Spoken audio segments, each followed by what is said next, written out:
The Call of Lawanda by Frances Hogg Lochow. I miss her. I imagine she misses me worse. It'll be years until I hear back, and years until she hears me, and I'll be listening to a recording already years old, and the real her will be on Earth alone. I keep myself sane with math. I send her how long she'll have to wait with each message. You'll hear from me again in 6 years. I love her. When I left we were both 26. It was insane, a lottery win. To a distant moon. She never understood any of it, no matter how many times I showed her charts or graphs or playful drawings of where I was going. This is Butler, I said, and this is Butler's moon, Lilith. There's evidence of life there. I explained exact numerical constructs for oxygen, plant growth, bacterial organisms, even before I thought there was a chance I might go. And she was never really for it. She thought I wouldn't get picked. She let me sign up because she figured I'd never get in. And I did plan to stick around, with those odds. Stacking boxes in the shop and doing the financial work. The sound of her calling me from the B-tube computer at the front desk. Can you figure this out? Her laugh. You're the one with the head for numbers. Even when I applied, even when I trained, I never thought I would be the one they'd want to go up. I never thought I'd really go. If I had a head for numbers, she had a head for ethics. Always knew where everything came from and how much workers were paid and what stances the CEOs held. She made all the purchases, all the marketing, all the thinking. I spent most of my time arranging things. Dreaming. Maybe she thought I didn't like it. I loved it. A shop and a turtle and a girl with her afro up in a curly brown puff, a scrunchie in her hair to keep it fixed. I didn't run away. I ran toward space, and space-time. So you'll be younger than me?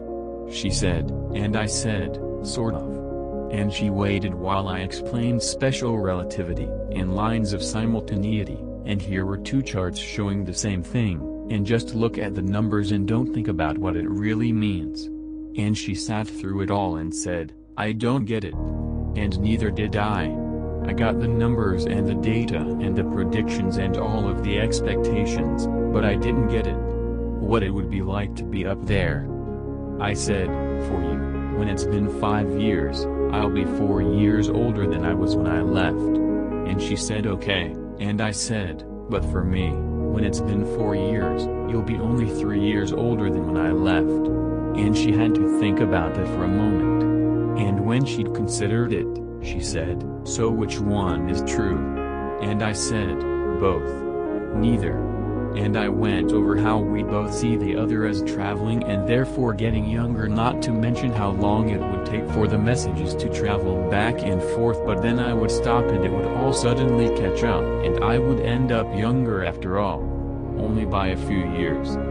I don't get it, she said, again. How does it look like I'm traveling away from you? I'm not going anywhere. And I heard it, I'm not the one going anywhere. I knew what she wanted to say. I was glad she didn't say it. And I said, do you know that we're traveling around the universe right now? At incredible speeds. We're traveling, too. We just feel like we're not because we live here. And she looked up at me from the couch and she said, okay, come travel with me.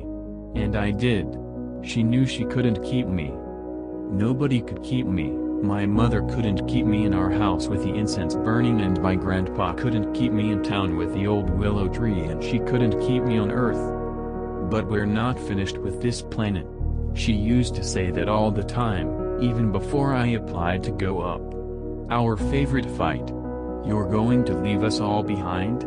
Make a new home up there because the one down here's not working? We need your help to fix this place. Maybe she was right. Probably she was right. I used to sneak up behind her while she was in the zone and go, you're painting right now? Hey, I could use your help right here. When the trash overflowed.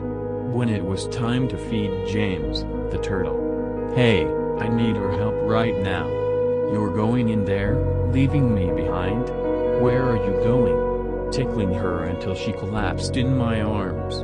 Where are you going? When I left, I said the one rule was don't argue with me and don't make me want to argue with you.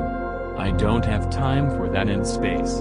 I can't be thinking about fighting you when I can't even hold you. I don't care if it's funny. I can't do it. I told her, and so far she's never brought any of it up, and I haven't either. And it doesn't feel real. You're a pawn, she said once. Just another piece in the big game of America versus everyone else. Like it hasn't been centuries since we thought we won. She scoffed. Back to the space race. Imperialism never changes. Scrubbing her paintbrush clean against the palm of her hand.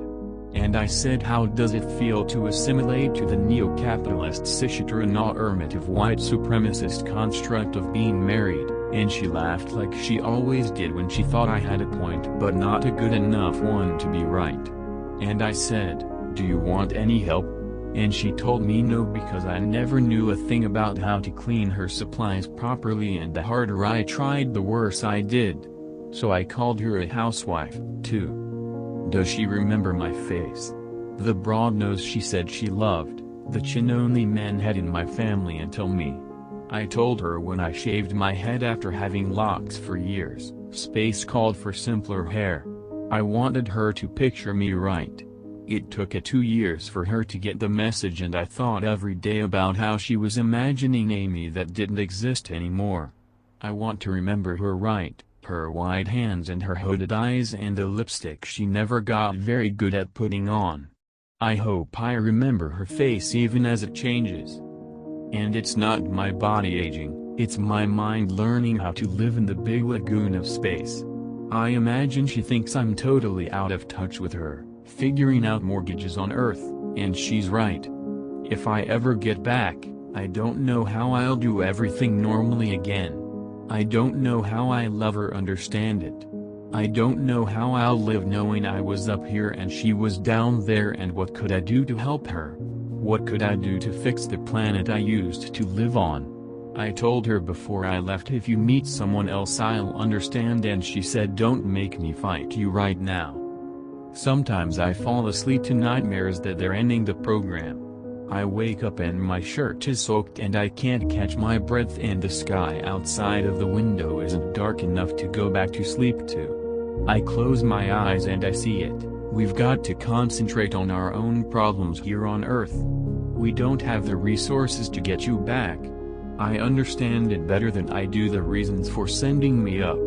Every time I want to send her a message, say I wish I never left, I wish I didn't go. I wanted to go somewhere, but I never wanted to leave you. You've never been someone I had to get away from. Don't you get it?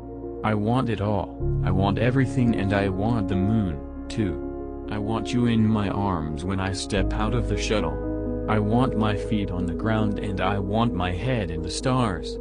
I won't leave you to fix the world on your own. I don't want to die, but I'm not afraid of it, either. It's a chance that I've gotten used to living with. Like a stray I've tamed, up here. I would understand if everything changed. It's been long enough to. I scratch out a million messages because I don't want her to think about it, and I don't want to think about it, either.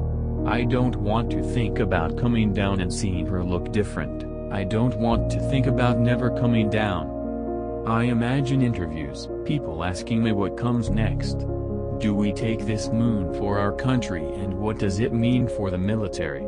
Is this the final frontier? Are we aliens? Is Earth unlivable? Will we be the first to build a settlement on Lilith? Sure, I'll say. For me and my wife.